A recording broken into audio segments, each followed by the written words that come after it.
Malta għandha t-tielet l-inqas rata ta' qgħad fl-Unjoni Ewropea. Dan jirriżulta minn statistika tal-Eurostat ippubblikata l-ħamis. L-istatistika tixhed kif Malta qiegħda tħabbata mal-Awstrija u l-Ġermanja li kważi għandhom l-inqas rata ta' qatt.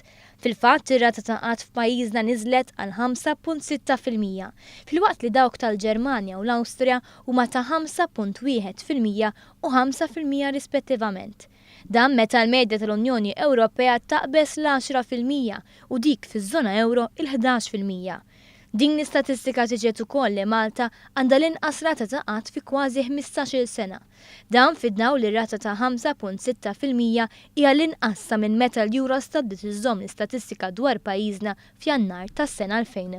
Ir-rata medja li Malta kienet irreġistrat tul dan il-perjodu kien ta' 6.9%, filwaqt li r-rata li Malta rreġistrat fi frar 2013 l-aħħar xahar ta' amministrazzjoni preċedenti kienet ta' 6.3%. Skont il-Eurostat il-numru ta' nies ifittxu xogħol minn meta daħlet l-amministrazzjoni preżenti naqas b'madwar 2000 persuna. B'referenza għal din l-istatistika, il-Gvern qal li din hija prova oħra ta' kemm qed ikunu ta' siwi għal pajjiżna il-miżuri li daħħal il-Gvern. Kompla jgħid ukoll li l-istess statistika ġib fix-xejn it-tbassir riċenti magħmul mill-oppożizzjoni li pajjiżna qed jiffaċċja kriżi fil-qasam tal-impjiegi.